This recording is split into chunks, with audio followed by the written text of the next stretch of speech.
Baik, Pak.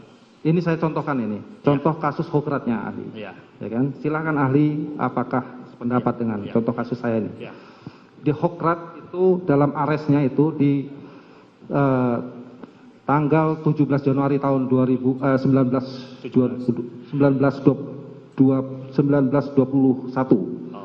ya, itu ada kasus seorang ibu, ya kan, yang tidak menyusui dan memelihara anaknya kemudian sampai mati, ya kan. Terus kemudian ini diterapkan sebagai pelaku pembunuhan.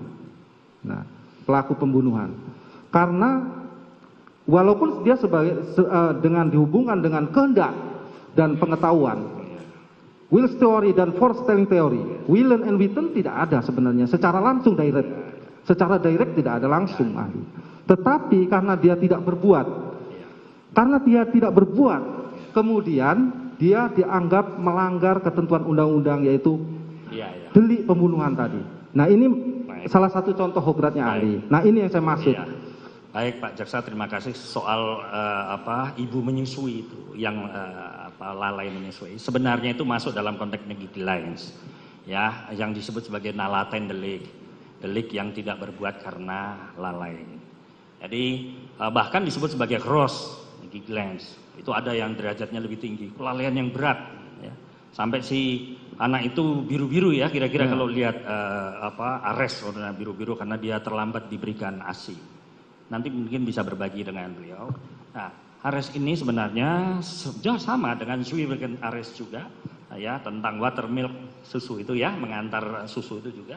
Sebenarnya wujudnya lebih kepada perbuatan kalau yang arrest watermilk. Tapi kalau ini adalah delik nalaten, delik kelalaian yang menimbulkan gross, kelalaian berat yang bisa menimbulkan akibat berupa kematian. Tapi ini jelas tidak masuk di dalam 338 atau 340. Tapi ini di dalam pembahasan yang saya tahu, teori yang saya tahu, ini masuk dalam pengertian pembahasan maksud daripada 338.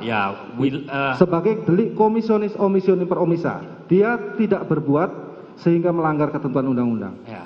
Jadi sebenarnya kata mod maupun doslat itu lebih kepada perbuatan. Jadi saya mungkin punya pandangan yang berbeda di situ, karena ada delik yang kualifikasi tertentu mengakibatkan matinya orang lain, tapi tidak masuk pada delik kesengajaan mengakibatkan matinya orang lain. Baik. Ya, terima kasih. Cukup, Saudara Jaksa. Satu lagi yang mulia, izin mulia. Waktu saudara udah hampir habis. Izin yang mulia. Dua sama ahli itu, izin yang mulia. Satu lagi ini dengan ahli yang itu yang mulia. Oke, silakan. Mohon izin yang mulia. Ya, waktu saudara baik, ahli sekarang boleh berbagi karena ada ahli yang lain. Bukan, masih satu lagi Dr. Firman. Silakan. Satu lagi Dr. Firman. Iya, borongan. Baik. Ini saya nanti hukum pidana formil mungkin saya sedikit bertanya. Sedikit belajar dengan ahli yang lain. Saya ingin mengilustrasikan, saya tidak ingin beradu fakta, karena fakta nanti bisa berbeda-beda. Saya hanya ilustrasi, ya kan? Nanti silahkan jawab dengan pandangan teori ahli, ya kan? Contoh, ada sinyonya ini sedang pergi ke kota A, dia juga berada di rumahnya. Terus kemudian sinyonya ini mengalami suatu peristiwa, perbuatan melawan hukum yang dilakukan oleh salah satu pengawalnya, katakanlah pengawal C. Nah, karena dia mengalami ini, peristiwa ini, kemudian dia melaporkan kepada si tuan, ya kan? Nah, melaporkan kepada si tuan. Dan di sini, kalau menurut keterangannya ada ancaman serius, bahkan akan membunuh si tuan dan anak-anaknya dengan menggunakan senjata api. Dan bahkan karena mempunyai senjata api, sehingga ada kekhawatiran dan memanggillah si pengawal A untuk segera kembali. Nah, terus kemudian si pengawal A ini kembali bersama dengan si pengawal B, yang pengawal B yang akan melakukan tindakan pelaksanaan terhadap pembunuhan terhadap si pengawal C nanti. Si pengawal ini datang, terus kemudian setelah menghadap sinyonya, turunlah dia kemudian mengamankan senjata dan menyimpan senjata ini. Pada saat berangkat ada terbersit niat si pengawal C ini, si pengawal A ini untuk menabrakkan, ya kan, si pengawal C ini. Nah, terus kemudian pada saat pada saat sampai kembali bersama dengan si Nyonya dan si pengawal yang lain, ini diperintahkan kembali. Pengawal A, ya kan, dan pengawal B, ini pengawal A dan salah satu ART yang seharusnya tugasnya di kota A tadi, di rumah A untuk mengurus anak-anaknya juga harus ikut karena diperintahkan untuk membackup pada saat konfirmasi. Nah, setibanya di situ, setibanya di rumah di rumah B, ketemulah dengan si Tuan. Secara bergantian, si Tuan ini memanggil pertama adalah si pengawal A tadi, yang lebih senior katakanlah. Pada saat itu, si pengawal A ini disampaikan, setelah mendapat cerita dari istrinya, kemudian menyampaikan bahwa si Tuan ini mendapat cerita bahwa istrinya telah diperkosa, telah dinodai atau dan sebagainya. Nah, kemudian menawarkan kepada si pengawal A ini untuk melakukan sebuah peran, yaitu katakanlah menembak. Tetapi kemudian ditolak oleh tidak mau mengambil peran itu. Si pengawal A tidak mau mengambil peran itu untuk sebagai eksekutor, sebagai penembak. Nah, tetapi kemudian si Tuan mengatakan bahwa backup saya sesuai keterangan tadi, bahwa didatangkan untuk membackup. Nah, terus selanjutnya dipanggillah kembali si pengawal yang lainnya, pengawal B. Ditanyakan untuk apakah bersedia untuk menjadi eksekutor penembak. Dan ternyata bersedia. Kemudian disitulah diceritakanlah skenarionya nanti. Skenarionya akan dibuat di rumah yang lain.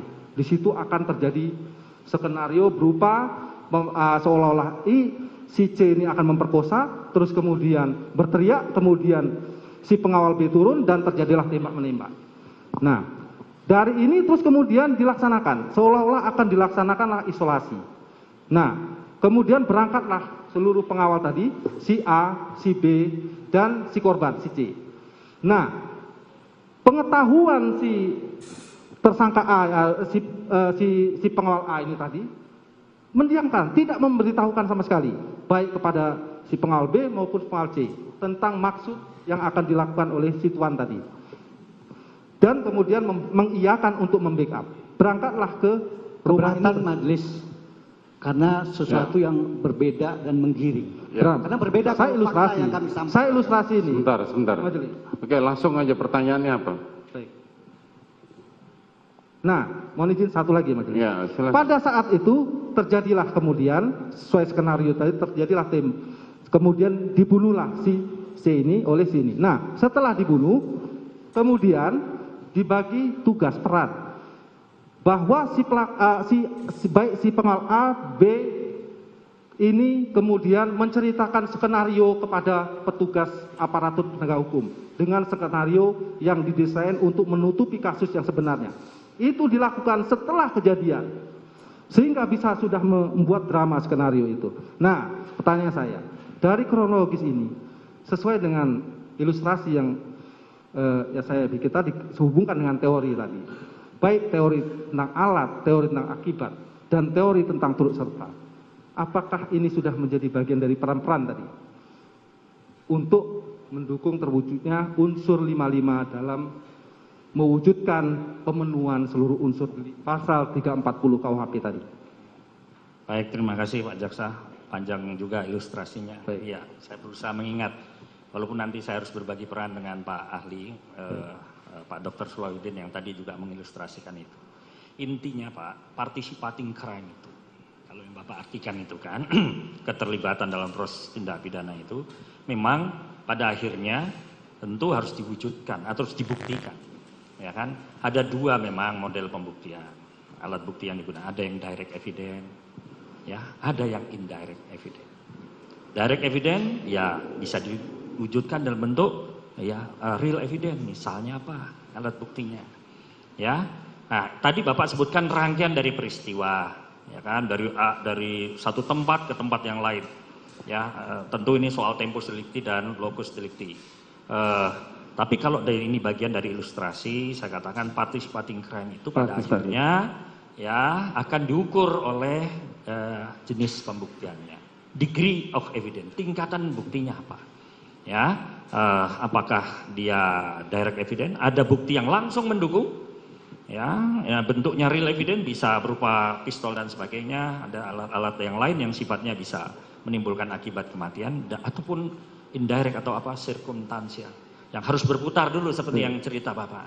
Tetapi participating occurrence itu nantinya akan ditentukan kepada tadi willingness body, gerakan tubuh, dan terakhir adalah final scientific penguasaan alat dan tujuan alat itu digunakan. Dihubungkan dengan alat bukti juga ya. Iya, Ketika Pak. alat bukti ini bisa Saudara menunjukkan Jaksa, itu ya. cukup, saudara. Baik.